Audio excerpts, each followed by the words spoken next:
Boa noite a todos e todas presentes aqui no auditório do Simpro São Paulo e os internautas que estão nos assistindo aí pelo Facebook.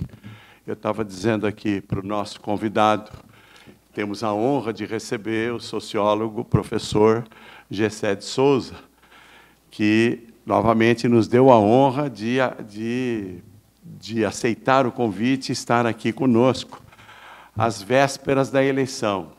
Nada mais conveniente do que ouvir Gessé de Souza às vésperas dessa eleição que está tão conturbada, tão polemizada.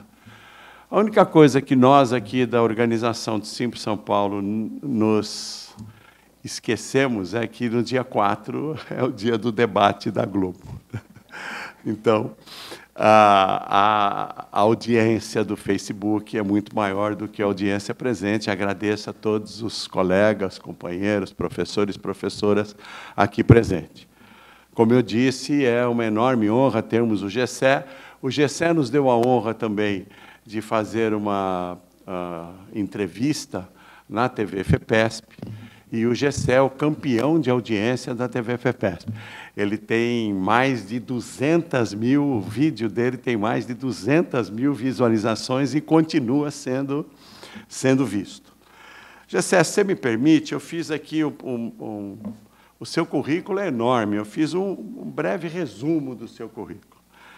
O Gessé de Souza possui graduação em Direito pela Universidade de Brasília, mestrado em Sociologia pela Universidade de Brasília, doutorado em Sociologia na Alemanha, pós-doutorado em Filosofia e Psicanálise em Nova York, livre docência em Sociologia na Alemanha. Realizou diversos estágios pós-doutorais e como professor visitante na Universidade de Bremen, na Alemanha. Escreveu como autor e organizador 23 livros em diversas línguas sobre teoria social, pensamento social brasileiro e estudos teórico-empíricos sobre desigualdade e classes sociais no Brasil contemporâneo. Mais recentemente, publicou os livros A Tolice da Inteligência Brasileira, em 2015, A Radiografia do Golpe, em 2016, e A Elite do Atraso da Escravidão à Lava Jato, em 2017, todos pela editora Leia. Em 2 de abril de 2015, foi nomeado pela Presidência da República, pela presidenta Dilma, ao cargo de presidente do IPEA, Instituto de Pesquisa Econômica Aplicada. Pediu demissão do cargo em maio de 2016, por ocasião do golpe. E, atualmente, o colega professor Gessé é titular na Universidade Federal do ABC. Então, por favor, Gessé, a palavra é sua. Boa noite. Esqueci de uma coisa. E o último livro do qual ele é organizador é o Resgatar o Brasil, onde ele é o coordenador do livro, juntamente com Rafael Valim. Ok? Obrigado. Boa noite, pessoal. É uma enorme alegria estar aqui com vocês. Enfim, eu acho que a gente está passando por dias que são muito preocupantes. E, enfim, né? Eu vou tentar, unicamente, discutir um pouquinho com vocês, não só a ideia que eu desenvolvi no livro A Elite do Atraso, que é uma tentativa de compreender essa situação. Agora, a gente sempre fica na conjuntura, a gente fica engolido por ela, né? E a gente, para entender a conjuntura, a gente tem que sair, né? Quer dizer, sair do redemoinho, a gente tem que ir um pouquinho mais alto e a gente tem que tentar compreendê-la historicamente. E o que eu aprendi, fazendo o livro sobre a elite, é de que a gente tem aí quer dizer, um período de longa duração, de cerca de 100 anos, né, que vem se repetindo compulsivamente, né? Ele vem sendo interpretado do mesmo modo, né? A gente sempre tenta, na vida, a gente sempre imagina assim, que são as instituições, né, que mandam, etc. Quer dizer, a gente não vê como é que se incorporam dentro de uma pré-compreensão que abrange a sociedade como ela inteiramente, como se juntam ideias e valores. A gente, por exemplo, quando a gente imagina a vida política, a gente fica pensando, os partidos começam a vida política, né? Os partidos são os elementos fundamentais, os elementos últimos, etc. E não são. Né? Os partidos são construídos a partir de ideias, a partir de consensos que são inarticulados, alguns deles. Os mais importantes são inarticulados. Né? Quer dizer, não existe uma compreensão refletida da sociedade sobre si mesma, mas ela existe, em alguma maneira, de modo irrefletido. Né? Isso é exatamente como se dá com os indivíduos. A gente não tem consciência sobre a nossa vida, a gente não tem reflexo, a gente não tem distanciamento bastante, né, para nos ver de modo, enfim, que fosse mais transparente, menos opaco para a nossa própria consciência. Isso acontece com as sociedades. Né? E o mais importante para que a gente compreenda, então, por que as coisas acontecem, como elas acontecem, é reconstruir esse instante onde ideias e valores, de alguma maneira, né, se consolidam, né, e vão, digamos assim, comandar, né, a vida, não só na economia, na política, etc., né, quer dizer, mas elas vão, quer dizer, as instituições, quer dizer, no caso aqui do exemplo da vida política, os partidos, eles vão representar, em alguma maneira, né, eles vão articular, eles vão tentar articular esse contexto, que é enfim, que é a forma como a sociedade se compreende. E eu vou também conversar um pouquinho com vocês sobre o meu último livro, que não foi lançado ainda. Ele é o primeiro livro inédito depois do Elite do Atraso, que é um estudo sobre a classe média. O título que ele vai ter vai ser A Classe Média no Espelho. Né? Ele deve ser lançado em meados de novembro. Eu me concentrei na feitura a partir de maio do ano passado, né? Mas eu já venho trabalhando nesse livro desde 2015, com muitas entrevistas e tudo, em uma tentativa de localizar a função dessas camadas médias, que são extremamente difíceis de serem compreendidas, porque elas são muito diversas, contraditórias, etc. Né? E foi muito importante, eu aprendi muitíssimo com esse livro. Foi um livro, enfim, me custou muito esforço, mas que valeu a pena. Né? Eu espero que valha a pena para vocês também, quando vocês lerem. Então, eu gostaria de juntar um pouco os resultados desses dois livros. Eu acho que, para que a gente compreenda o que está acontecendo agora, a gente já tem que ir para São Paulo, começo do século XX. Aqui em São Paulo é que vai se dar o embate dessas duas ideias, né, dos dois mitos. Né? Essa forma como a sociedade se compreende, normalmente ela vai estar reunida no que a gente poderia chamar de um mito nacional, né? A forma reflexiva como as pessoas vão se compreender. E aí, o que é que eu estou querendo dizer com isso? Ora, as pessoas, cada uma tem a sua função, o médico que vai, né, abrir a cabeça de alguém para salvar a vida de alguém, você precisa ter um conhecimento extremamente refinado disso, e não significa que você vai ter o mesmo conhecimento sobre como a sociedade funciona. Né? Então, você tem que montar um mito, uma história, eu chamo sempre um conto de fadas para adultos, né? Que vai explicar a sociedade para as pessoas, né? Para as pessoas, enfim, que participam da sua vida prática. Isso vai ser extremamente importante. Né? Isso vai fazer com que a gente não veja uma parte de como as coisas funcionam e veja aquela parte, outra parte. Né? E, como vocês sabem, as ideias dominantes são aquelas que interessam às classes que dominam. Né?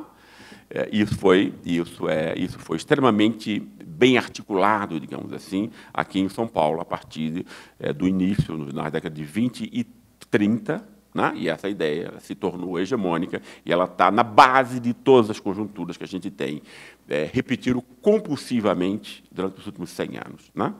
Como isso foi tudo montado? Né? Isso foi montado, a ocasião para que foi a ignição, o fogo para esse tipo de montagem, de construção simbólica, foi a perda do aparelho de Estado pela elite dominante da República Velha, e a minha tese é que a República Velha ela continua, no fundo, a escravidão, né, no que importa. Né?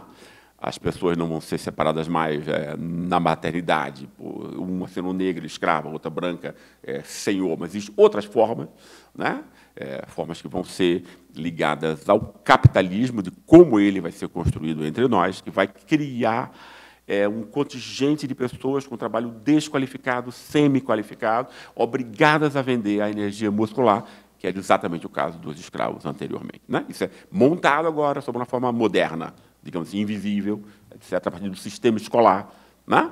A partir da socialização familiar dessas classes. Cada classe tem uma família muito específica. Essa família vai habilitar os filhos para o sucesso escolar, porque ele vai ser determinante no sucesso no mercado de trabalho depois, né? Então, você tem aí toda uma forma, né, que já por exemplo, a forma da classe, ela já é um tema que também é muito mal compreendido. São dois grandes enganos, no fundo, né, que o mundo constrói para que a gente nunca perceba como é que as coisas efetivamente funcionam, né?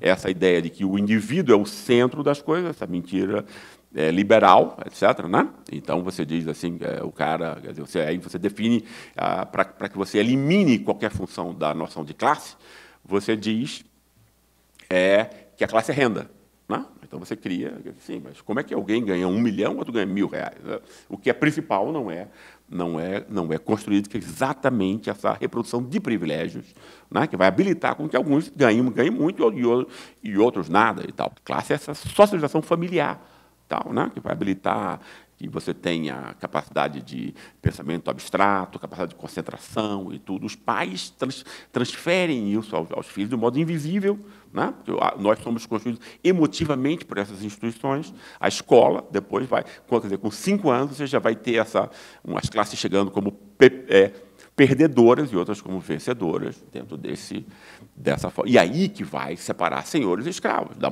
forma moderna, a forma a partir da classe.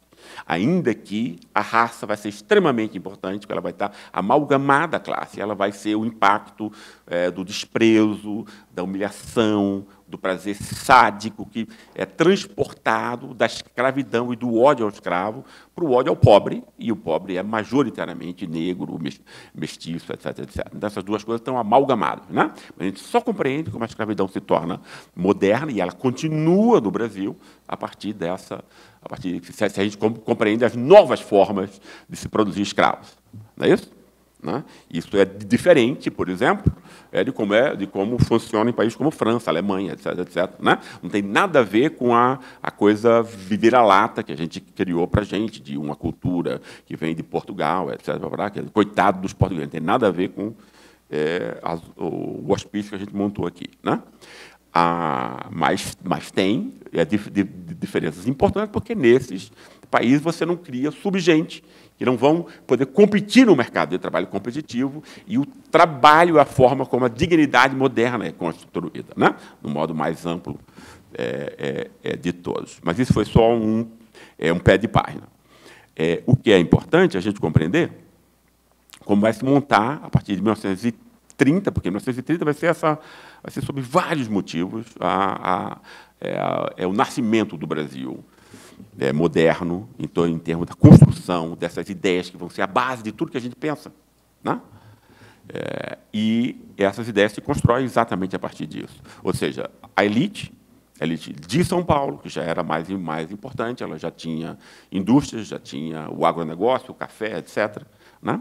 E ela, perdendo o poder, Maringoni, e ela perdendo o poder, ela vai perceber que ela vai ter que... ou seja, e essa elite usava o Estado para quê? Como o Estado vai ser usado nesses 100 anos pela elite, né? Quer dizer, como o seu banco particular, etc., como isenção fiscal e tal, né? Você se apropriar do orçamento, né? A elite quer o Estado para duas coisas: para se apropriar do orçamento, um assalto, claro, né? Um assalto legalizado, porque você compra a política. Então, né? Hoje em dia, os bancos compram 400, né? Ou perto disso, entre os 500 e poucos deputados. Claro que tem político que não se vende, etc., né? Mas a maior parte se vende, né? Já é montada, já é comprada por ele. E qualquer papel sujo que os bancos mandarem, que esse pessoal faz. E a gente não chama isso de corrupção por conta disso, né? Quer dizer, a gente é cego pela opacidade do procedimento, né? Tem a ver com essas relações entre economia e Estado, e a compra do Estado pelo mercado, pelos proprietários do mercado, né? E a gente não atenta para o resultado. Né? O resultado, por exemplo, da compra, hoje em dia, por exemplo, só de juros escorchantes, que sem nenhum motivo separa, por exemplo, países como Brasil e França. A França cobra 5%, aqui é 70 e tanto, 100 e tanto para a pessoa física, quase a mesma coisa para a empresa, isso está embutido em tudo que a gente compra. Né? Isso, quer dizer, um assalto à mão armada, né? Sem nenhum motivo. Não é isso? O custo de vida aqui é mais caro do que em todos os países europeus, basicamente. Né? Quer dizer, então, a gente paga uma vida cara, né? Porque tem uma sangria, né? De recursos simplesmente, né? Repassados para meia dúzia de rentistas. E isso foi sempre o que a elite quis. O Estado, para ele, né? Isenções fiscais, etc., né? São formas de assalto que você simplesmente legaliza. Você não chama de assalto. Não chama de assalto, você comprou uma empresa que jamais vai chamar isso de assalto. Não? E isso vai ser repetido sempre, ou seja, a vida simbólica inteira vai ser dominada por isso. Né? Quando você perde o Estado, você perde também o quê? Você perde a polícia, para você usar contra os seus inimigos de classe, os juízes, para assinar também, né? Para, enfim, você montar todo o aparato e a aparência de dominação legal, jurídica. Quando perde o Estado, ele vai desenvolver o quê? Uma teoria que vai criminalizar o Estado. Claro, não é isso? Se você perde o Estado, como é que você vai montar uma ideia para que você jamais perca o Estado de novo? Não é isso? Quer dizer, como você vai conseguir isso? Que tentou-se militarmente, se perdeu, e depois você vai montar um aparato que vai ter de consagração simbólica unindo imprensa, escolas e universidades. São os dois aparatos simbólicos mais importantes, como as pessoas percebem a vida. Né? Na escola, na universidade, teoriza a imprensa, que vai montar isso. No livro A Elite do Atraso, eu digo que, quer dizer, você vai ter aí um contraponto com uma primeira forma de mito nacional, que vai ser composta, que vai ser feita por Gilberto Freire, né? Que já foi utilizado nas disputas acadêmicas, foi invalidado, né? Como algo que vai representar um atraso em relação às inovações que iriam partir daqui, de São Paulo, da Universidade de São Paulo, e, no fundo, não é. Né? Se você pensar, Gilberto Freire, apesar de, claro, né, secundarizar conflitos de classe, raça, etc., e ser uma mensagem elitista, no contexto histórico em que ela foi formulada, ela foi um grande avanço. Né? O que estava acontecendo era a elite estava querendo embranquecer o país, trazendo imigrantes de fora e simplesmente marginalizando e invisibilizando a população negra, mestiça, jogando na marginalidade, etc. O que é que Freire vai dizer? Ele vai dizer o povo brasileiro é mestiço. Né? E isso é bom. Olha que incrível. Né? Não é para jogar fora, etc. Né? É claro que ele fez isso assimilando um racismo que é o racismo mais importante que a gente tem que compreender para entender a política, e que não é o racismo da cor. Né? Quer dizer, a gente confunde sempre, e a gente simplifica o mundo muito quando a gente reduz o racismo só o racismo racial, digamos assim, desculpem enfim, a repetição. Né? Mas como a gente pode... Porque, no fundo, o racismo racial, né? Essa contradição, em termos, ele é o único que é visível. Né? Mas o racismo ele é muito mais universal do que na sua forma racial, da cor da pele. E aí a gente tem que ver o quê? A noção de que a gente tem que atentar muito mais para a operação racista, que é quando você traça uma linha entre quem é gente e quem não é gente. Né? Eu estou querendo defender aqui com vocês de que toda a ciência mundial ela já está embebida no racismo. Né? Quer dizer, a ideia aí o que é? Se até a década de 20 internacionalmente o racismo racial, antes era explicação para o desenvolvimento diferencial das sociedades, que é a grande questão, né, da sociologia, etc., das ciências sociais em geral, porque alguns se dão bem e outros se dão mal, como é que você pode montar sociedades boas, produtivas, etc., etc. Essa é a grande questão, né? E foi montado como? Se montou essa noção culturalista que vai substituir o racismo de branco e negro, por exemplo, nessa noção aí do protestante tido como honesto, como, enfim, como mais produtivo, democrático, etc., né? A noção de estoque cultural, né? Então, você vai ter aí a noção dos Estados Unidos, que isso é hoje em dia, um pré-refletido de todas as ciências, né? E que ninguém toca nisso. Né? Entende? Quer dizer, nem os caras mais críticos tocaram nisso. Estou falando aqui Bourdieu, Habermas, etc. Né? Quer dizer, nenhum grande pensador crítico tocou nessa questão. Né? E aí você tem o quê? Você tem aí a ideia de que europeus ocidentais e americanos, né, são... isso foi usado, obviamente, quer dizer, na forma científica americana para você montar uma legitimação fática para o imperialismo americano. De tal modo que até um negro americano pode agora se sentir superior a um latino-americano, a um africano, etc., etc. Você torna o racismo independente do corpo que você habita, etc., né?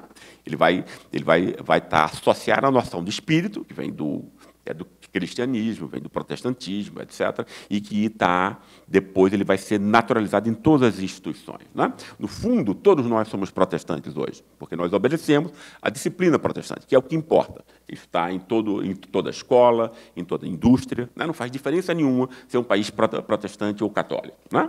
Quer dizer, toda a explicação importante para que a gente entenda o mundo moderno, a partir do protestantismo, é para a Gênese. Depois, isso vai virar tijolo, exame de escola, etc., etc. Né? Mas toda a ciência parte do pressuposto, né, de que existe uma cultura na América do Norte e na Europa que é superior, composta de pessoas superiores do que a África, parte da Ásia e América Latina. Né? Isso é uma forma do racismo científico. Né? E o Brasil foi todo montado, isso é extremamente importante que a gente entenda, nesse racismo científico, culturalista. Né? Aí o brasileiro foi montado desde Freire antes, ou seja, né, como se viesse de Portugal, é emotivo, o homem plástico em Freire. Claro que ele tenta joga isso como uma ambiguidade para contrapor-se ao mito americano, dizer isso aqui não é só um lixo, a gente tem coisas que são importantes, claro, porque o mito tem que ser uma coisa positiva para as pessoas, para elas, né, ser uma arma para elas e não uma coisa para desprezá-las, etc. Mas ele não criticou esse racismo. Né? Ele não percebeu que existia isso. Né? Esse racismo também está, obviamente, na noção de que as classes superiores são as classes do espírito e as classes inferiores do trabalho manual são do corpo. Né? Essa noção de que isso era pecado e a virtude, a salvação do espírito e o controle sobre as emoções, que era antes a base do cristianismo, isso vai depois, isso era explícito no horizonte religioso, e agora não é mais explícito, mas nós somos comandados por essa mesma hierarquia moral. Né? Não é mais religioso. Ninguém precisa dizer. Né? Mas a escola atualiza isso, a família atualiza. Como é que a gente cria os nossos filhos? Etc. Né? Ninguém pensa nisso, mas a gente cria de um certo modo. Né?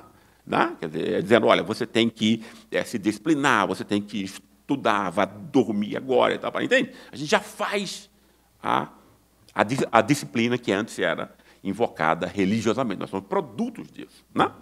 E isso é extremamente difícil, porque para você criticar esse racismo, você tem que explicitar essas questões todas. Você está fora. As pessoas que pensam nisso. Né? Não é isso? Isso foi montado por Freire, tinha com todas essas contradições, tinha esse intuito de servir de um projeto nacional que Getúlio se utilizou depois, né? Por exemplo, nessa época que o samba se torna, digamos, sai do morro e se torna a música nacional, o futebol deixa de ser de elite e vai ser o esporte do povo. Leônidas da Silva, nessa época, vai ser o primeiro grande ídolo do futebol brasileiro, um negro, tal, né? Isso foi festejado, né? Esse pessoal que voltou da Copa de 1938 foi recebido como se tivesse sido campeão no Rio de Janeiro, etc. Isso era uma coisa inclusiva e estava se tornando uma imagem cultural, né? Do Brasil industrial, quer dizer, que tinha planos, que tinha projetos coletivos, etc. Foi o que a Elite fez. Viu que isso era importante, ideologicamente, montou uma contra-ideologia para isso, né? No mesmo sentido. Não é explícita, ela não vai ser, né? Ela vai ser montada sob a forma de uma produção científica, que aí é mais importante. Por exemplo, aí se criou com o Sérgio Buarque, que é um cara extremamente importante, ele é o pai, ele pega tudo de Freire, não critica nada que Freire fez, pega esse racismo todo, né? Quer dizer, dos americanos como superiores e divinos, compra pelo valor de face. O mito americano do protestante honesto, self-made man, que é o pequeno proprietário, pequeno, né? Quer dizer, que não existia mais nos Estados Unidos há 100 anos, porque a Guerra Civil Americana quebrou esse, né? Quer dizer, depois disso, os americanos são dominados por uma economia monopolista, etc., onde esse homem não existe mais, mas ele foi usado aqui como essa imagem de quê? De que nós somos só negatividade, que não tem nada de bom no brasileiro. O brasileiro, então, vai ser o quê? Esse corpo emotivo, né? Sentimental, etc. E isso só é ruim, né? Porque isso significa que você vai separar as pessoas em amigas e inimigas. E aí você já tem uma percepção do americano como sendo um cara que está acima, né, da sociedade. Você diviniza o cara, né? Quer dizer, como se as pessoas em todo lugar não dividissem o mundo em amigos e inimigos. Não existe nenhum lugar no mundo onde as pessoas não façam isso, né? Mas aí você pôs toda uma pressuposição de divinização, né, que é isso que o racismo culturalista faz, né? Faz nos intelectuais, né? Quanto mais nas pessoas leigas, que são muito mais indefesas, porque sequer percebe como isso é importante depois para todo, né, como a sociedade vai se montar. E aí você vai montar, e aí isso foi compreendido por gente boa como sendo um negócio bom, porque, não, como o cara diz que tudo nosso é negativo, isso é crítico, entende? Até hoje você tem gente que acha isso, né? Ou seja, você reduz todo um povo a uma lata de lixo, né? Você retira toda a autoconfiança, a iniciativa, né? Você já diz que é um povo improdutivo, indolente, burro e ladrão na nascença, né? Claro, tem essa noção aí do Faure, que vai buscar em Portugal a origem da corrupção, não é isso? Como se ela estivesse no século XIV, quando a gente sabe que a corrupção no sentido moderno, né, de bem público, só se desenvolve com a Revolução Francesa, né? O direito administrativo, por exemplo, nasce com a Revolução Francesa, né? Quer dizer, a noção de que existe bem público que pode ser apropriado por um particular. Isso só pode ser pensado a partir de 1879. Mas aí um país inteiro acreditou nessa bobagem, né? Só porque isso monta aí uma história peculiar, que vai ser distinta da Inglaterra, dos Estados Unidos. E nós compramos isso tudo pelo valor de face, né? E aí vem, claro, a noção de patrimonialismo e tal. Quer dizer, esse povo é todo ladrão, mas ele não vai ser ladrão no mercado. O mercado é só virtude, né? Porque vai representar esse espírito americano, no fundo, né? E o Estado é que passa a ser criminalizado, não é isso? Quando ocupado pelo seu inimigo de classe. Ou seja, quando você quiser usar o Estado, minimamente que seja para usar o orçamento também para os mais necessitados. Esse é o ponto, né? Toda vez que isso aconteceu, a gente teve golpe de Estado, basicamente isso, né? Por quê? Porque o comando da República Velha o Estado é meu, isso aqui é meu, exatamente o que está acontecendo agora, né? E o povo não pode participar. Você tem que enfraquecer, mitigar a noção de soberania popular, né? E aí você mitiga como? Você já joga o outro grande elemento aí, além desse personalismo, ou seja, esse culturalismo, né? Idiota, que viria de Portugal como uma doença, um vírus inoculado da desonestidade e da indolência de um povo inteiro, não é isso? Você acrescenta isso a noção de patrimonialismo, ou seja, isso só vai ser usado no Estado. Olha que coisa incrível. E as pessoas simplesmente acreditaram nisso, né? Nunca no mercado. Ou seja, a maior invisibilização de todos os interesses dos proprietários do mercado, impossível, né? Você legitima o saque. Né? Se quer, ele é visto, se quer, ele é percebido, ele não é nem nomeado, ele não é visível, né? Entende? Que é exatamente o que está acontecendo agora, né? O país é saqueado por meia dúzia de rentistas e tal, né? E se quer ver isso, né? As pessoas estão empobrecendo a olhos vistos e ninguém sequer toca nesse ponto, né? Quer dizer, sequer você percebe isso, e sequer é um ponto importante para a reflexão, né? E você joga isso tudo na política, etc. E aí eu aproveito essa ocasião para falar um pouquinho sobre o livro novo, que é sobre a classe média. E aí, obviamente, eu tentei compreender, entrevistando as pessoas, porque, enfim, a tendência fascista e tal, tão importante entre nós agora.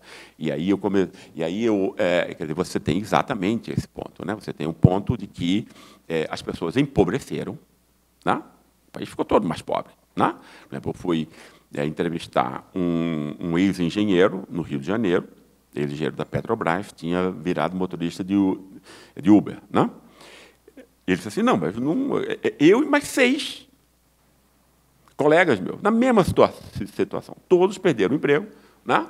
E todos estavam dirigindo Uber. Tal, né? Ou seja, isso é uma coisa, né, emblemática. Claro que as coisas não necessariamente são exatamente. Né? Um outro, também entrevistei no Rio, era um agente imobiliário que estava agora dirigindo carros de luxo. Né?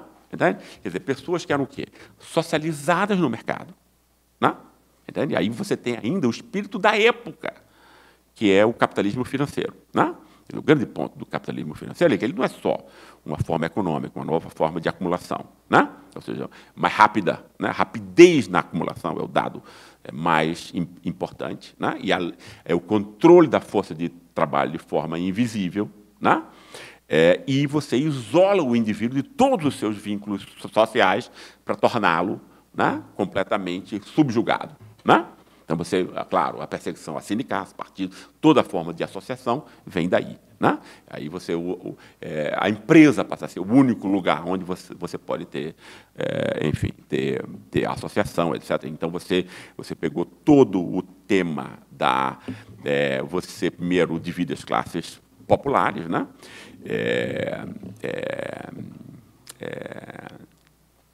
E eu agora perdi o fio da meada do que eu estava dizendo antes. Eu estava querendo abrir aqui uma... Vamos voltar para as entrevistas. Ou seja, essa noção, assim, a noção de como o capitalismo financeiro monta isso. Né? Ele vai, portanto, enfatizar o isolamento. Né? Você vai perceber o seu fracasso como fracasso individual e não de uma ordem impessoal, que é completamente não perceptível. Né? Quer dizer, não é perceptível no mundo inteiro, muito menos aqui entre nós, onde você tem um mito nacional montado para invisibilizar a ação de rapina e de saque do mercado. Né? Aqui é muito pior. Né? Mas aí você tem também a influência do espírito do capitalismo financeiro. E aí as pessoas vão, o quê?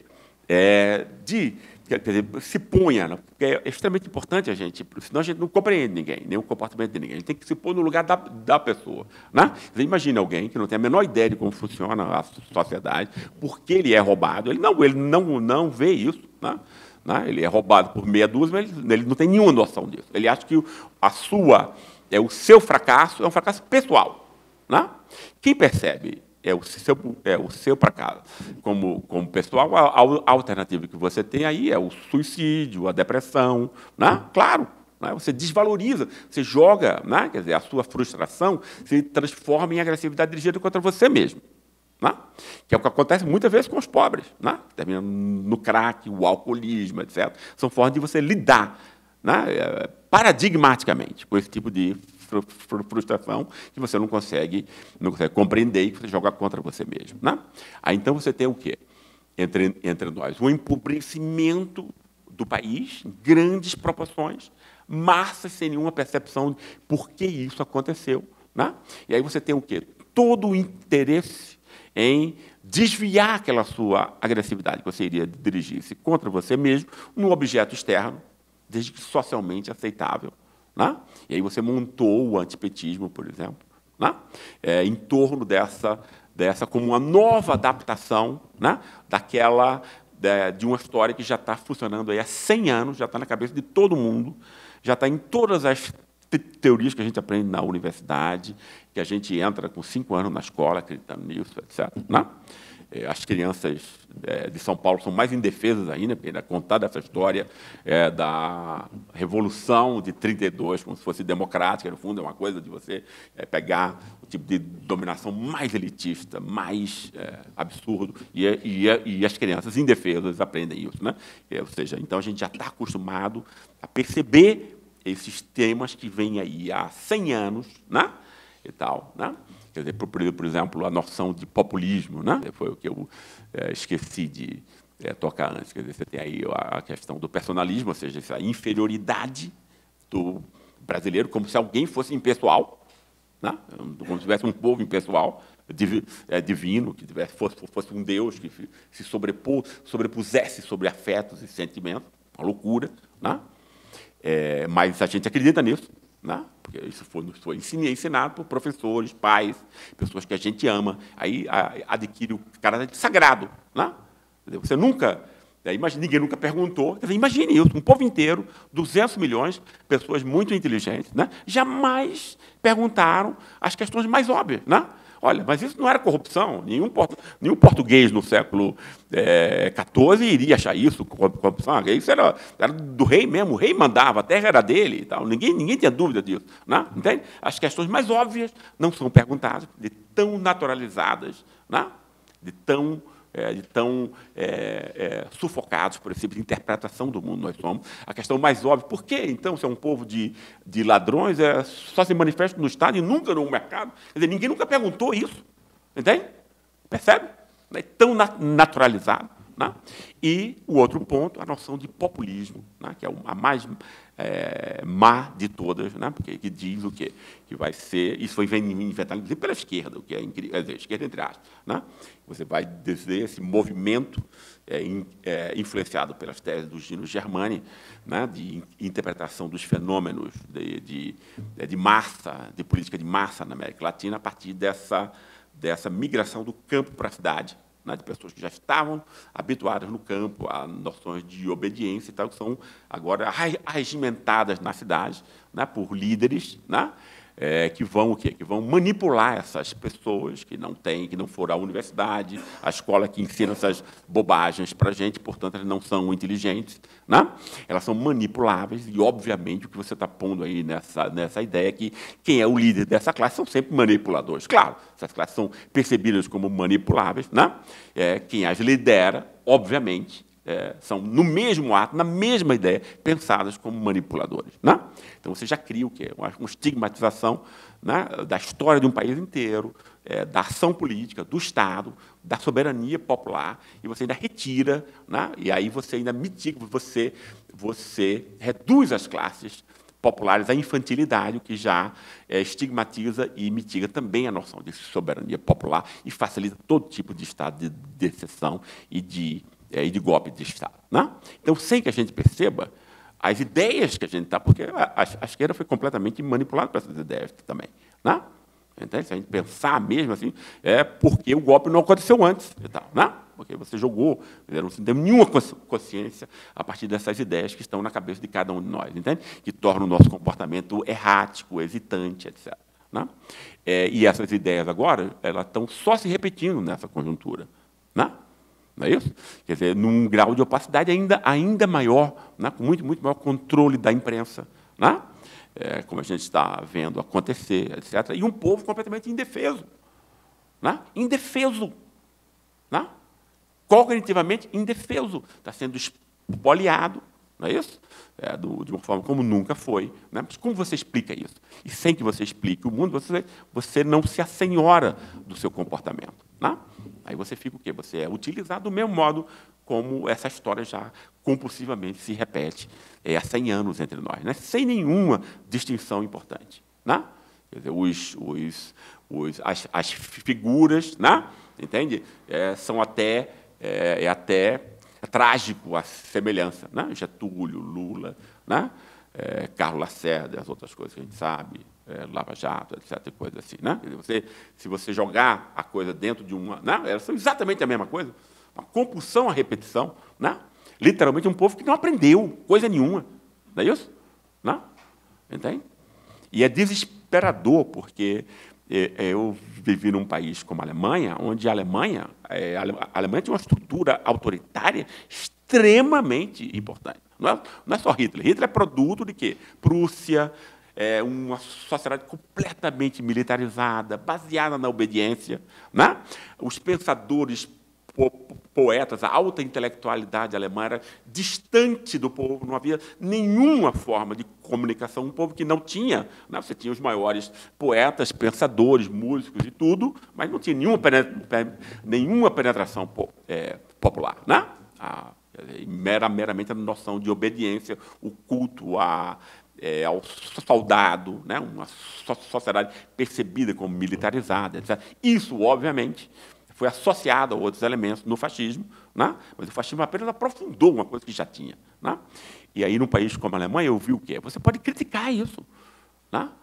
Entende? Quer dizer, hoje em dia, né, eu estava em julho agora lá, e o Partido Bávaro estava querendo se aproveitar para ganhar voto dessa onda aí de você criminalizar imigrantes, etc.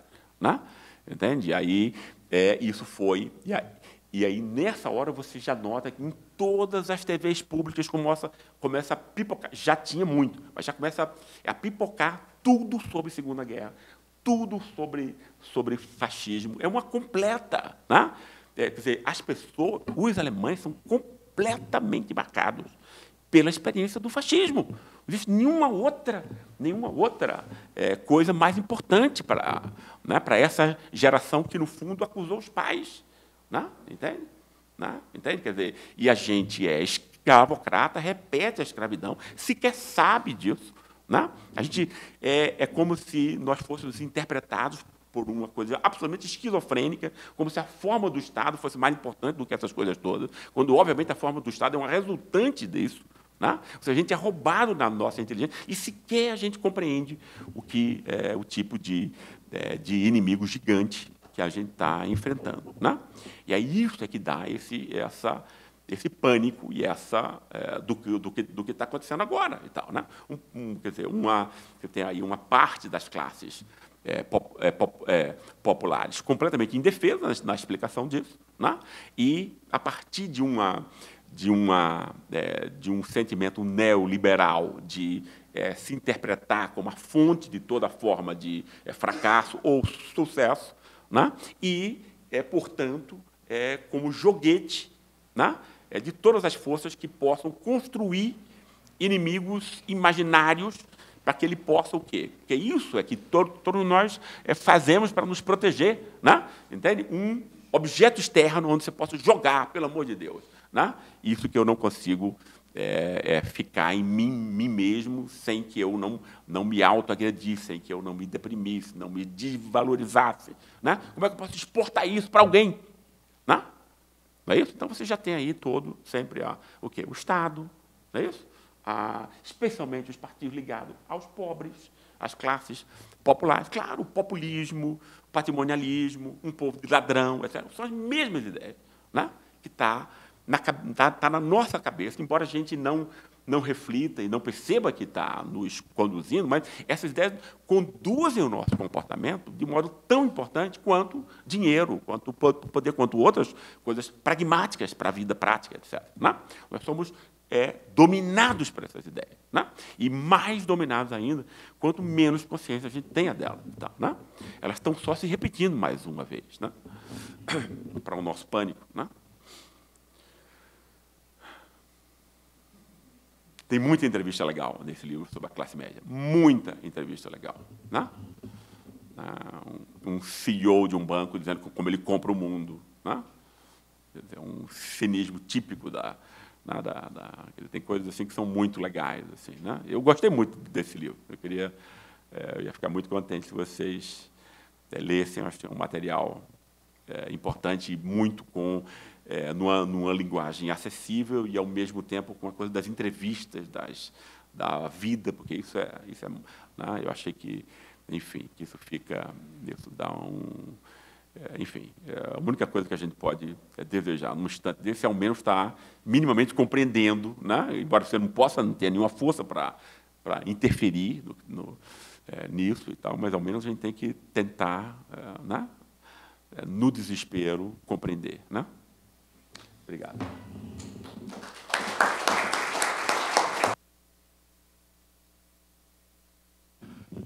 Muito importante a palestra do professor Gessé, e eu queria também registrar aqui a presença do Gilberto Maringoni, que é também um autor, participou junto com o Gessé dessa entrevista que ainda é campeã de audiência lá na TV FEPESP, e que também é autor de um capítulo aqui do livro Resgatar o Brasil.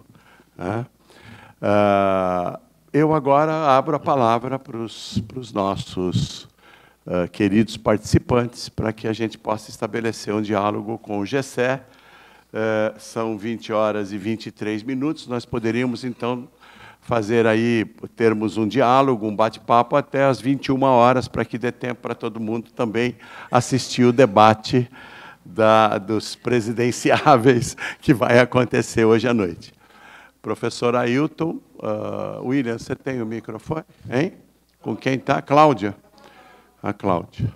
Aqui a Cláudia está aí vendo os internautas que também estão fazendo perguntas. Por favor. A Cláudia é a nossa colega aqui da diretoria do Simples São Paulo, o professor Ailton também é da diretoria do Simples São Paulo.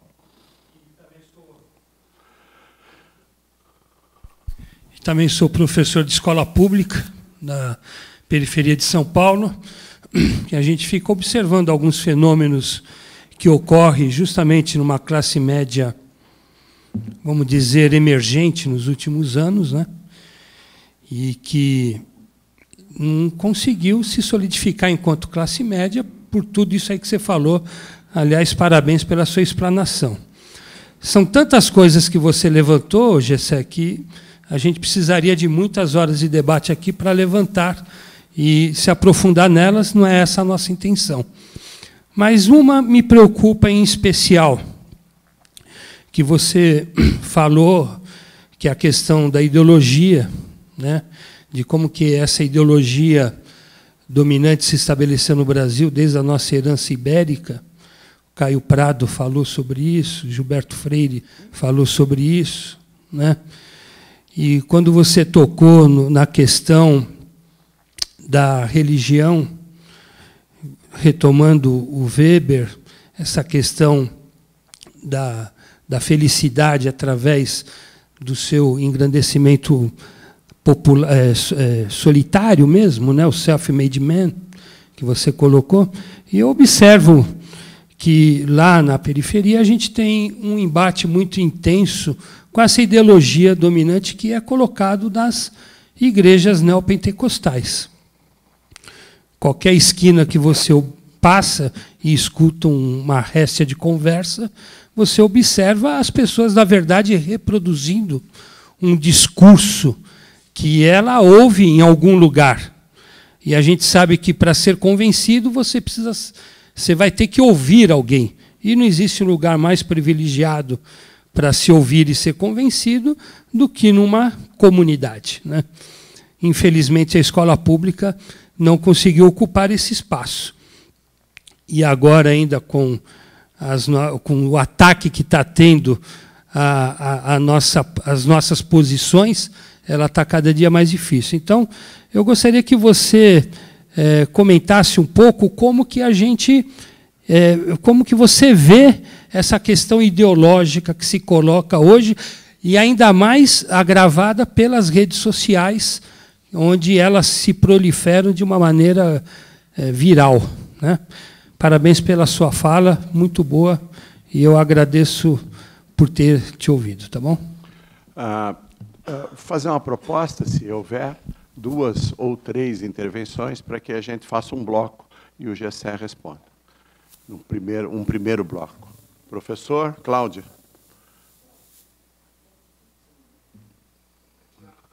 Professor. Eu pediria que você se identifique, por favor. Boa noite. Meu nome é Marco Aurélio, eu sou professor de História. E eu tenho a seguinte pergunta para o senhor, Gessé. Primeiro, parabéns pela palestra, gostei bastante.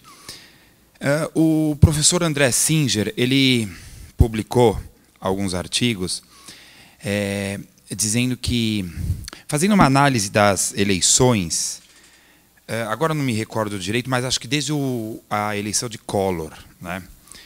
E, resumidamente, a tese dele era que as classes D e E, elas são historicamente conservadoras. Elas votam à direita.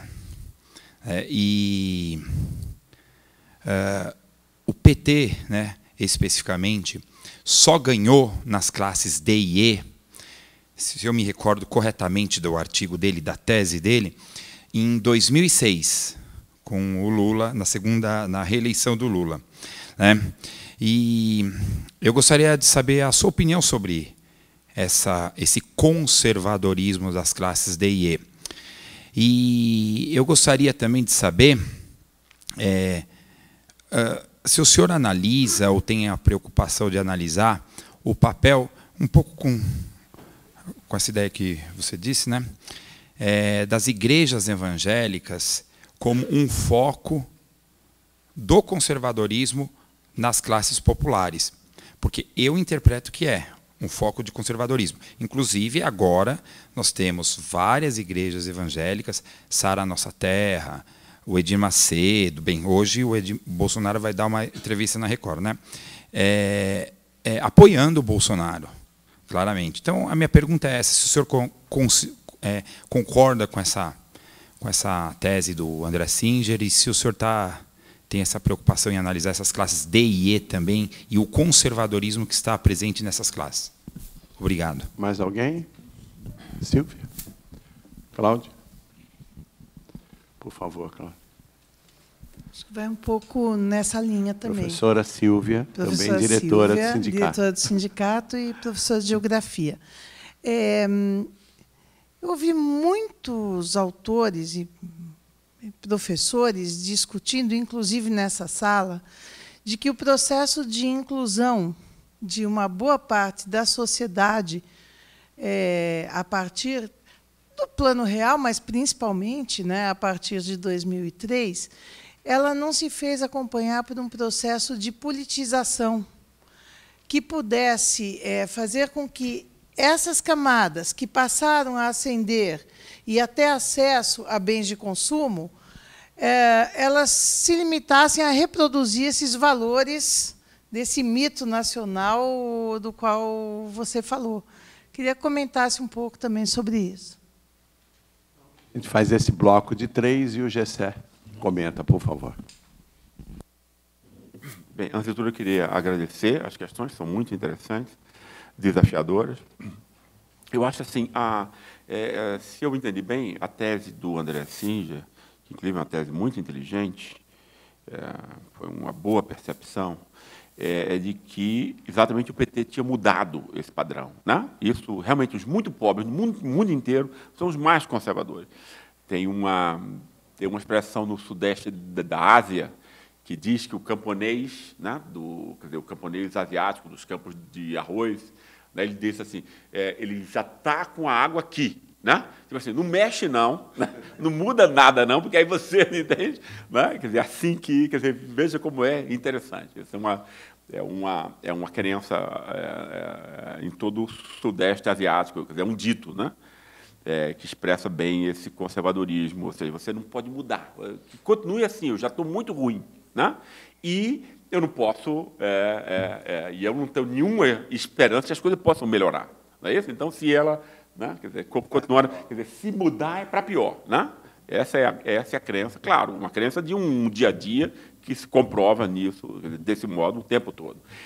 E aí, quer dizer, o PT então mudou essa coisa do, quer dizer, a vida desses muito pobres, obviamente, né, os planos, quer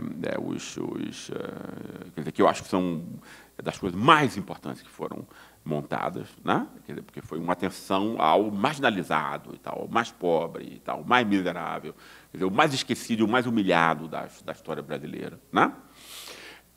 E é onde ainda tem os votos, né? Exatamente nas classes D e E, né? são as classes. Você tem aí também um contingente, quer dizer, claro que a gente, né, aí entre 2 e 5 salários mínimos, que aí é uma classe trabalhadora precária, né, entende? Que é onde você tem todas essas. Eu acho assim que, por exemplo, eu fiz um estudo sobre o pessoal que tinha ascendido no lulismo, entrevistas e tal, e eu vi ótimos bispos, quer dizer, pastores, né? Entende? Caras que eram extremamente, quer dizer, eu tive várias boas surpresas nisso e tal. Então, eu comecei sempre achando que ali você tem quer dizer, um terreno que está sendo disputado, né? Mas foi como a senhora disse, quer dizer, muito mal disputado e tal, né? Entende? Quer dizer, pessoas que, né? Quer dizer, não houve uma mobilização dessas classes e tal, né? Você tem um projeto político, você não mobiliza, né? Entende? Isso é incrível, né?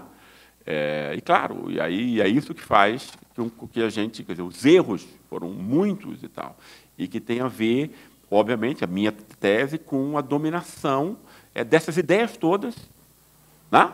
Absurdas, na esquerda. Né? Quer dizer, não nos esqueçamos que o PT, por exemplo, nasceu como um partido do moralismo na política. Né? Entende? Né? Quer dizer, tipicamente, né? Ao invés de você criticar isso, de você, né? Mudar o imaginário, passar a acusar as forças reais, né? Do assalto, que é isso que um partido deve fazer, não é isso? Né? Isso não foi feito nunca. Né? Então, aí você desmobilizou, e você deixou ao marketing tal, eleitoral, conjuntural, você não montou um plano, um planejamento, etc., etc. Né? Você teve uma ação virtuosa, extremamente importante, né? Mas ação, quer dizer, que não se fez acompanhar de uma interpretação e de uma narrativa. Né?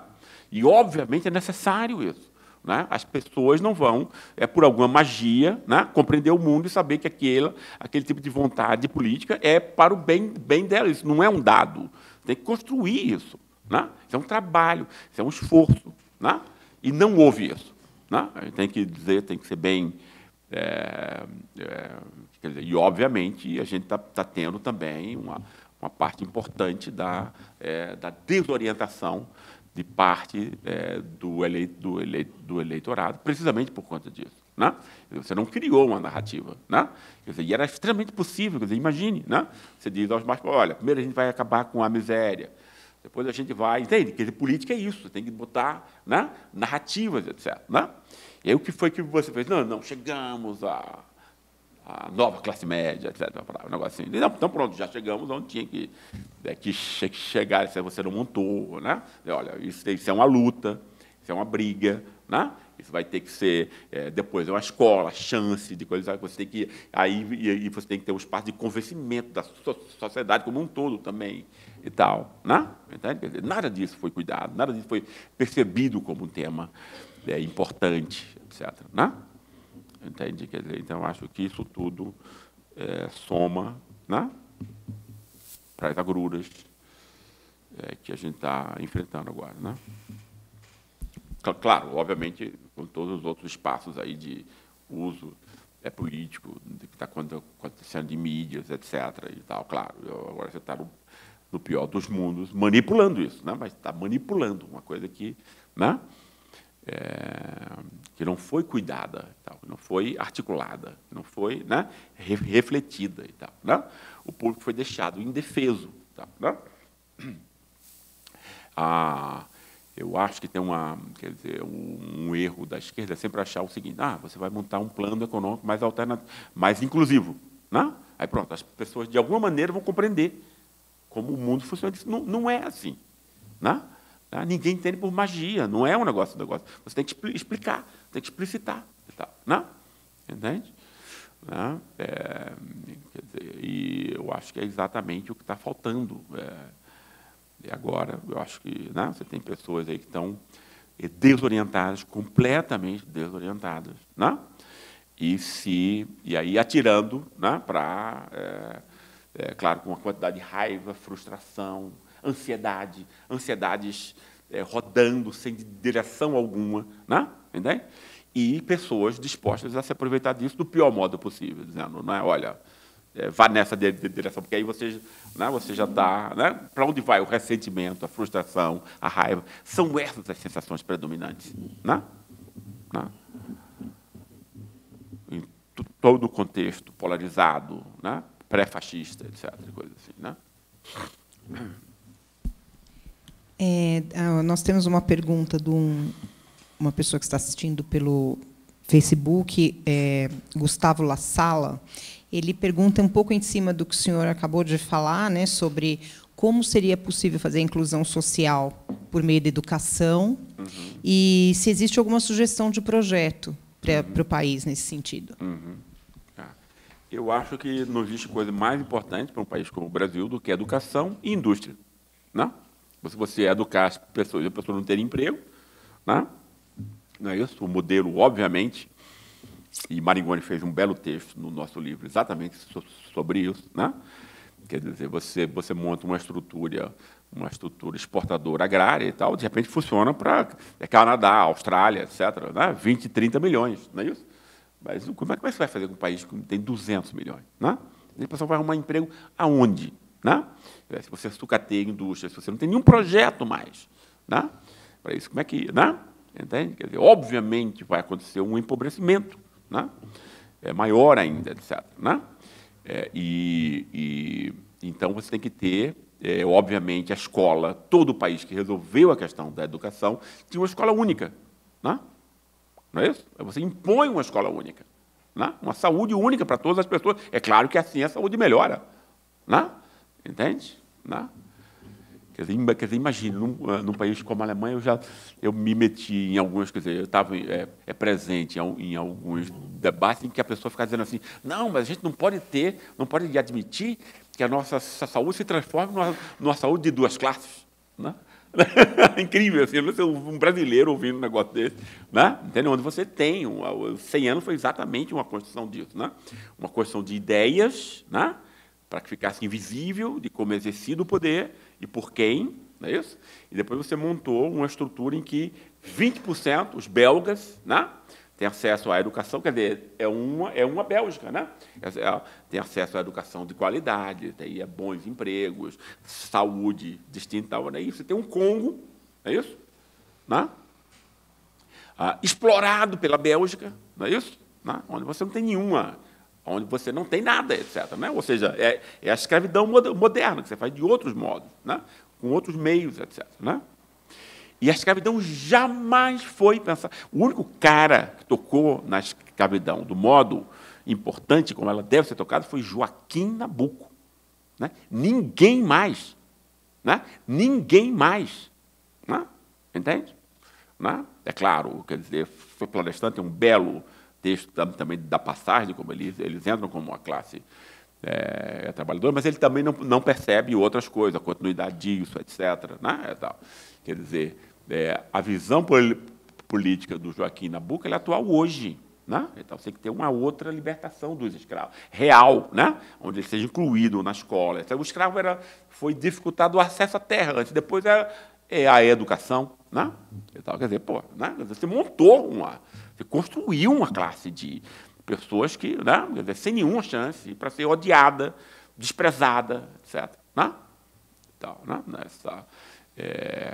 E a gente sequer percebe a escravidão como sendo o fato principal, do qual decorre todas as outras coisas, e tudo é secundário em relação a isso. Né? Tudo é menos em termos de importância, né? Porque, no fundo, a gente reproduz né, tudo da escravidão, inclusive o ódio ao escravo, no ódio ao pobre, né? Que é a base desse, quer dizer, o nosso real DNA histórico, né? Porque não é uma picada de mosquito, o sangue, né? A gente tende a perceber a transmissão cultural como se fosse uma coisa sanguínea, né? Como se fosse um sangue, tal, né? E não é, são práticas concretas de instituições, né? E a instituição que montou todas as outras entre nós foi a escravidão, deixou o seu selo em tudo, né?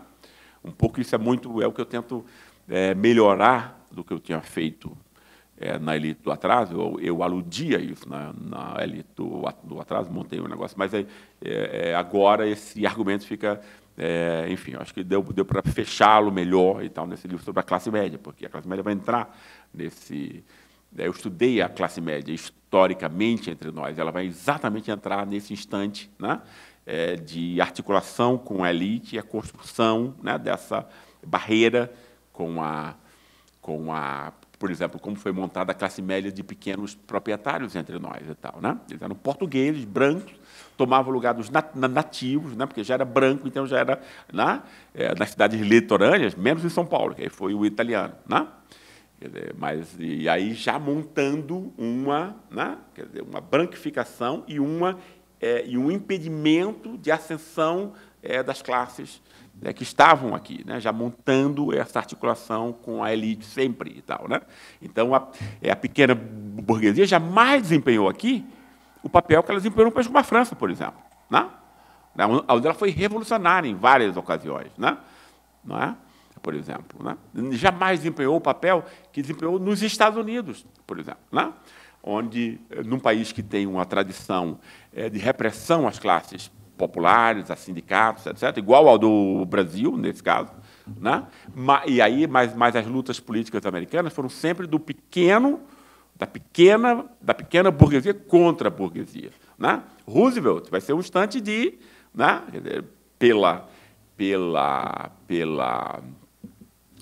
recessão, etc., vai ser exatamente o ano onde vai desaguar todos esses 70 anos de lutas de uma classe, né, de uma pequena burguesia descendente, mas que tinha um imaginário social, né, a seu favor, né, e que lutou minimamente para, né, que essas coisas fossem... quer dizer, foi 70 anos de luta, né, e que teve 12 anos com o Roosevelt e tal, né? Foi quando os Estados Unidos, né, enfim, tiveram coisas muito importantes e que agora que estão sendo desmontadas de vez, não é isso? Mas aqui entre nós, essa pequena burguesia nunca desempenhou um papel político importante, né? Então a gente tem uma construção, por exemplo, nunca teve, né, coisas que ficaram mais claras na minha cabeça também, nunca teve uma fração industrial importante, né? Ou seja, isso que a gente estava conversando antes, né? Quer dizer, nunca teve, porque é claro que as coisas não se transmitem pelo sangue, mas as classes sociais fazem aprendizados, ou não fazem, né? E aí, se você pensar, a nossa classe de industrial foi toda montada por estrangeiros, né? Jafé, Klabin, Cresp, Matarazzo e tal, né? Por exemplo, se você pega Matarazzo e os Cresp, tinha muito mais relação com a Itália, onde ele nasceu, né, do que o país que os enriqueceu, né? E nunca peitou, apesar de estarem ganhando, né, tinha inveja dos proprietários rurais, da grana que esse pessoal estava fazendo com as indústrias aqui em São Paulo. São Paulo é uma cidade importante industrialmente, em termos globais, na década de 10 e 20 já, né? Era muito dinheiro, né? Exatamente, Street, exatamente. Temos vários, né? Weissflog e tal, essas famílias todas, né? O pessoal nunca peitou o arranjo agrário financeiro, né? Entende? Tem 100 anos isso tudo.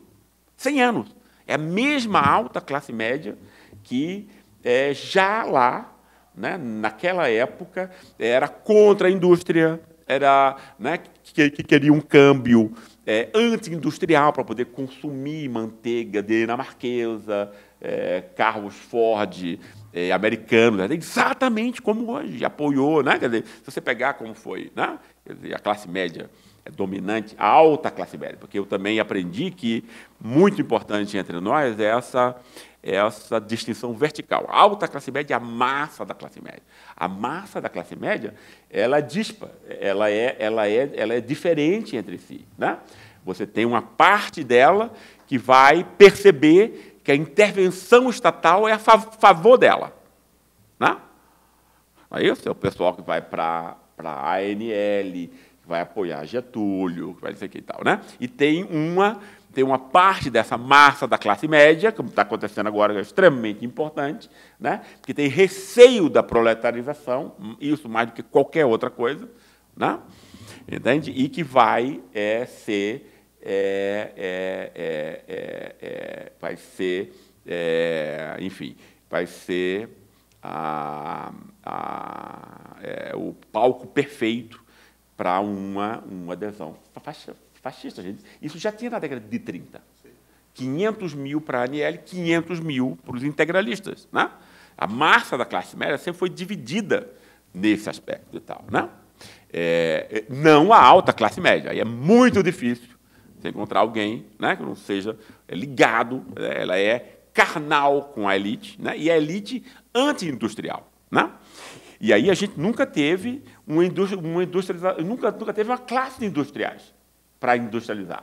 Né? Apesar de ter tido as condições.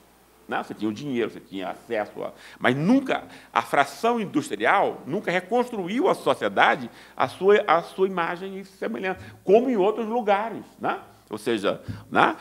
A industrialização entre nós foi sempre feita por interposta pessoa. O Estado, primeiro, Getúlio, depois JK, etc. Depois, a partir dos militares, pelo capitalismo internacional. Né? Foi, claro, muito, muito pior. Foi usado aqui depressão de salário, né? E tal. Né? Então, você tem aí, esses 100 anos são reais. Né? Eles se reproduzem de um modo impressionante. Né? Quer dizer, não houve nenhuma novidade nisso. Né? A novidade foi o PT, em 1980, mas não reconstruiu o imaginário societário. Foi cativo dele, no fundo. Né? Usou como um araquiri, e tal, uma faca envenenada que você jogou na própria barriga. E tal. Basta pensar, né, que o Ministério da Justiça, com a presidenta Dilma, foi o autor das leis de exceção, foram utilizadas depois para os inimigos e tal. Né? Quer dizer, é incrível a coisa assim, né? Então, você tem uma continuação disso. E aí os filhos dessa elite industrial, dessa fração industrial, casavam com as elites da aristocracia rural. Ou seja, então você compromete um projeto de classe para um projeto de curto prazo familiar. Né? Deixa eu me organizar aqui e tal, para parar, não é isso? Né? Que foi a acomodação, né? Onde a fração agrária e a financeira, que é quem tem menos possibilidade de ter um interesse de longo prazo para o país. Né? Porque, imagine, pessoal, a gente tem que compreender isso, sempre a cabeça, né, tem que se pôr no lugar de quem a gente está analisando. Né? Aí, imagine que você é um exportador de café, como era antes, há 100 anos atrás, ou de soja hoje em dia. Você está se lixando para o que acontece com o país. Você vende para o outro mercado, você vende em dólar, não tem nada a ver com, entende isso? Você não tem nenhum comprometimento com o que está acontecendo com o restante da sociedade como um todo. Né?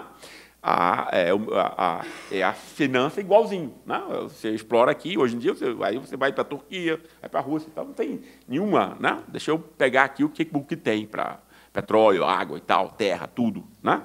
É isso? Então, você não... esse arranjo é um arranjo anti-industrial. Foi montado não para que a gente fosse como as potências retardatárias da Ásia foram. Né? Japão, Coreia, China, etc., né? com alta tecnologia, etc. Né? Não houve nenhum projeto nisso, tudo foi intermitente, nunca foi montado. Toda vez que teve um projeto foi, no fundo, sabotado por essa elite, né? E pela alta classe média, etc. Né?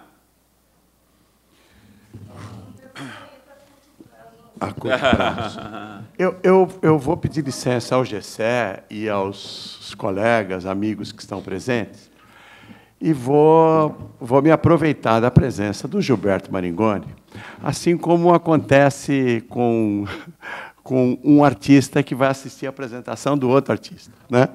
Então, eu vou chamar o Gilberto Maringoni aqui, para que ele rapidamente faça também... Deu exatamente nisso, no texto dele.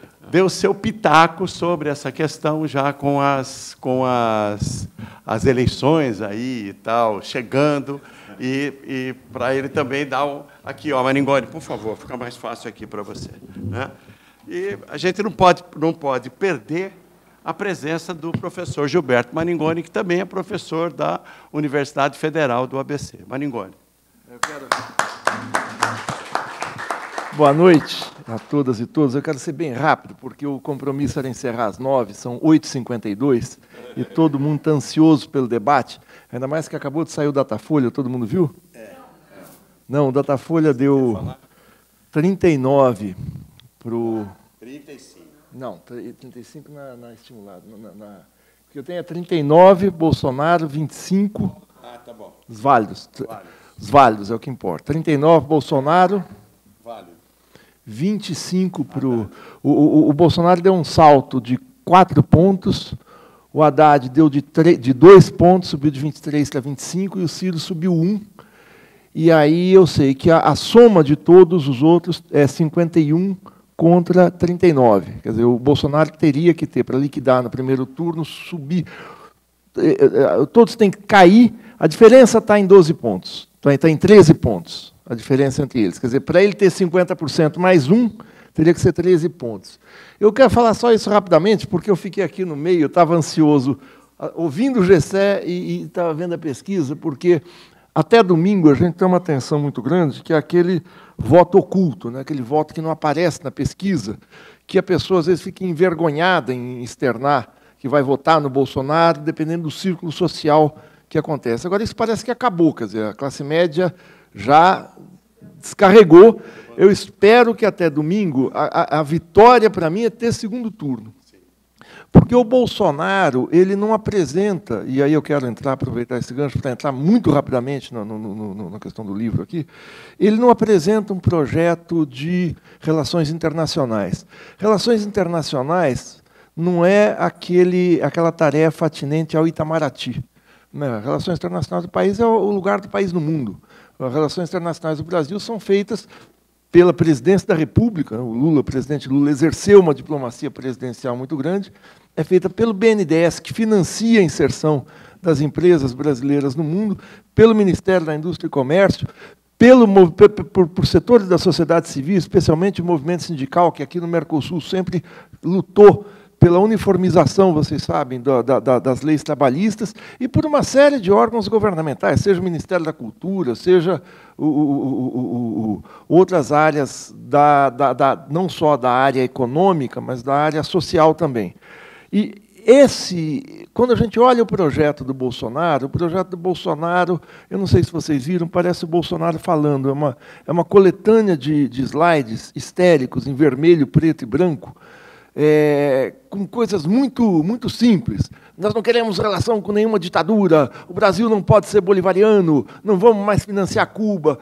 É uma coletânea de, como o Gessé gosta de falar, bobagens, né? O Gessé tem a qualidade. Outro dia eu tive um debate com o Ladislau Dalbor, ele falou, a grande característica do Gessé é que ele chama os imbecis de imbecis e fala que bobagem é bobagem, não fica com aquela firula acadêmica, né? Então, é ir direto ao assunto. E o que o golpe pretende e o que o Bolsonaro pretende é aprofundar esse projeto desindustrializante, esse recuo na inserção internacional do Brasil. Então, para que você entrega o pré-sal se você tem uma necessidade premente de financiamento com os recursos do pré-sal, que era prometido pelo presidente Lula, de destinar 10% da receita do pré-sal para 10% do PIB para a educação e uma receita importante do pré-sal para o financiamento da educação. Por que você vai vender a Embraer, que é um tento tecnológico do país, você vai entregar para a Boeing? A gente tem um curso de engenharia aeroespacial lá na Federal da ABC e tem alunos e professores eufóricos, dizendo agora, em vez de trabalhar na Embraer, nós vamos trabalhar na Boeing. É uma coisa assim, uma estupidez. Ele acha que a Embraer vai ficar aqui em São José dos Campos. A Embraer vai migrar para os Estados Unidos, vai ficar aqui, no máximo, alguma coisa de, sei lá, alguma coisa muito secundária da empresa. Ou fatia, mas a produção, o centro da produção, como ela vai ser cada vez mais automatizada, ela está na indústria 4.0, uma indústria toda robotizada, ela vai para os Estados Unidos porque o fator trabalho, a mão de obra, não é mais um diferencial para você exportar uma empresa do norte do mundo, da Alemanha, dos Estados Unidos, para o Brasil, por exemplo, onde o salário do trabalhador é muito baixo. Você tem muito menos trabalhador na fábrica, ela é construída, você constrói um avião com muito mais automação do que com linha de montagem, com aquela coisa do operário do Chaplin e tal. O que esse projeto do industrializante é um projeto que tem uma interferência pesada das grandes potências. A gente viu aí agora a compra, o leilão do pré-sal, que a Exxon e a Mobil ficaram com a totalidade do melhor campo, não me lembro o nome agora, do melhor campo de exploração do pré-sal. O que o Pedro Parente estava fazendo era privatizar 4 refinarias. Na indústria do petróleo, o que dá dinheiro não é a extração do petróleo bruto. O que dá dinheiro é justamente a parte industrial do petróleo. Quando você pega o petróleo bruto, refina, transforma em gasolina, joga fora o que não presta. Mas essa é a alta tecnologia do petróleo, está aí. E é o refino que eles querem desmobilizar aqui internamente e exportar, vender as refinarias. Então, esse projeto industrializante de entrega não é que é um projeto malvado, é um projeto em que as grandes empresas podem, com baixo custo, por conta da automação, recolocar nos seus países de origem. Ela não precisa mais ter aqui a produção de avião, de carro, de nada. E isso muda a condição do Brasil, porque é isso que o Gessé estava falando. Ao você exportar isso, você retransforma o Brasil no que era antes de 30, uma grande fazenda de café, ou de soja, ou de cacau, ou seja o que for, de carne, mas de carne, de corte da carne. A indústria da carne, que é processamento, congelamento e tal, está sendo destruída. Não vamos ficar achando que foi bom, é bom a Friboi ser destruída. Não, você está destruindo a parte industrial, a parte que emprega, a parte que tem pesquisa tecnológica, tem inovação. Então, você não precisa mais daquela mão de obra altamente qualificada na produção de aviões, de carne processada, de petróleo e tal. Você vai desmontando também a universidade, você vai desfazendo a cadeia de inovação e tecnologia. Esse recuo que vai recolocar o país, não mais como um país industrializado, um país que tem uma inserção no mundo como um país de renda média, e não vamos esquecer, o Brasil foi, até os anos 80, o único país do mundo que tinha totalidade da cadeia produtiva aqui dentro. Tinha indústrias de bens de consumo leve, copos, pacote, saco plástico, cadeira, tal, indústria de baixa tecnologia, que era o Jafé, que eram os Matarazos, que eram os moinhos, que era processamento de produtos primários, farinha, torrefação de café, cerveja. O seu Midei, né? Hã? A farinha, o seu Midei. Que a indústria é muito simples. Depois você tem a indústria de bens de consumo duráveis, que é linha branca, eletroeletrônicos, automóveis, e a indústria de bens de capital, que é a indústria que produz máquinas, guindaste, turbina de hidrelétrica, maquinário pesado para a indústria. Quando você recua disso, não existe uma experiência no mundo de um país com 210 milhões de habitantes que tenha recuado desse jeito. Ou seja, tem um país pequeno. A tensão social colocada diante disso é terrível. Qual é a solução? Só para encerrar, para não prolongar muito, que eu não quero... eu acho que a gente tem que, domingo, virar voto. De imediato, o que eu vejo é a gente ir à luta. Se a gente tiver segundo turno, e eu torço para isso, eu acho que vai ter, é uma tremenda vitória esse domingo. Aí, a segundo turno é outra eleição, mas é uma batalha terrível que a gente tem. É quase que uma guerra civil que a gente tem, uma guerra civil silenciosa que a gente tem aqui no domingo. O Gessé citou aqui os Estados Unidos, a Guerra Civil Americana. A gente precisa ter noção do que é o Brasil em termos de reacionarismo. O Darcy Ribeiro tem uma frase genial sobre a Guerra Civil Americana. Ele diz o seguinte: lá o Norte ganhou, o Norte industrial, abolicionista e tal. No Brasil, quem ganhou foi o Sul. Né? A elite do atraso aqui é o Sul dos Estados Unidos. Aliás, eles migraram para o Brasil, parte deles, e fundaram a cidade Americana, aqui no interior do estado de São Paulo. Né? Então, para a gente, essa guerra civil nas urnas que a gente tem aqui, a gente precisa ganhar, porque, senão, vai ficar complicado. Isso não é para a gente ficar desanimado, é ao contrário, para a gente exercitar a musculatura aí e ir à rua fazer campanha, não vai ter jeito. Eu acho que o sindicato aqui deu uma tremenda contribuição, que é aquela cédula indicando os deputados, quem votou contra as reformas, reforma trabalhista. Tal. Quem foi quem? Quem foi quem? Não tem segredo agora, tem que ir agora à luta. Eu quero encerrar por aqui, para não tomar tempo, todo mundo ver o debate aí. Obrigado, Celso, pela abertura. Obrigado, Gessé. Passa um pouquinho para cá, por favor. Só para eu encerrar. É assim. Eu vou me aproveitar aqui e ficar entre dois grandes amigos e professores, né? Me aproveitar, isso. A Silvia está lembrando o seguinte, a Silvia está lembrando a nossa programação. Aí muita gente diz, bom, mas o Gessé é política, o que tem a ver isso com a campanha salarial? Nós acabamos de ver que tem tudo a ver, né? Tudo. Porque campanha salarial não é só reivindicar, né? Campanha salarial é questão de politização dos professores, de engajamento dos trabalhadores, dos professores. É exatamente o que o Gessé e o que o Maringoni disseram. Quero agradecer o Maringoni de estar aqui prestigiando. Gessé, são amigos, e também dar uma palhinha para nós. Como eu disse, o artista que vem ver o outro vai ter que dar uma canja, não tem jeito, né? E, nessa sequência, nós tivemos o doutor Eymar, que foi a questão jurídica, né? Todo o arcabouço jurídico que cerca a nossa campanha salarial, o Gessé e a palhinha do Maringoni hoje dando esse verniz político todo para a gente levar essa discussão para frente. No dia 17, nós teremos a professora Ludmila Abílio, que é do CESIT, que vai falar sobre a uberização e a precarização docente, e culmina nessa primeira fase, com o dia 20, que é a nossa Assembleia de Pauta de Reivindicações, de tirada de pauta de reivindicações, com a presença do Clemente Gans Lúcio, que é o diretor técnico do DIAP. E do DIAP somos nós lá. O DIAP é o Toninho, né? Porque é a minha mania de falar do DIAP. Também faço comercial do DIAP aqui. Né? Do DIESE, o Clemente Gans Lúcio, que é o diretor técnico do DIESE. E eu acabei de ter a confirmação para o dia 21 de novembro de uma pesquisadora da Universidade de Zumbi dos Palmares, a professora doutora Vera Cristina Souza, que estará aqui comemorando a Semana da Consciência Negra, falando sobre negritude e feminismo. O pessoal do sindicato nem sabe, mas eu acabei de fechar agora à tarde a presença da professora Vera Cristina Souza no dia 21 de novembro.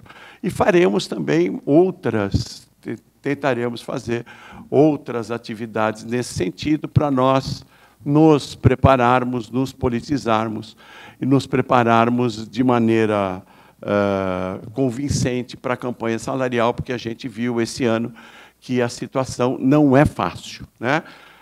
Tudo que foi colocado aqui, a classe dominante vem com tudo contra a classe trabalhadora, com tudo que está aí. E esperamos que no dia 21 de novembro, já com o novo governo, e que seja um governo voltado às classes trabalhadoras e que não seja a elite do atraso do Bolsonaro. Quero agradecer novamente a todos. Houve um problema de comunicação com a Boitempo, sobre a questão dos livros, mas eu também me comuniquei com eles há pouco, e os professores que aqui estiveram receberão o livro na sua casa. Tá bom? Eu já acertei isso com a Boitempo, e vocês receberão o livro na sua casa. Ok? Eu só não garanto o autógrafo do Gessé e do Maringoni, mas eu vou tentar fazer. Tá bom? Muito obrigado. Depois deixa o endereço aqui com a Cláudia, o nome, o endereço, etc., que a gente manda para a sua casa. Agradeço a presença de todos e a presença do Gessé e do Maringoni. Muito obrigado.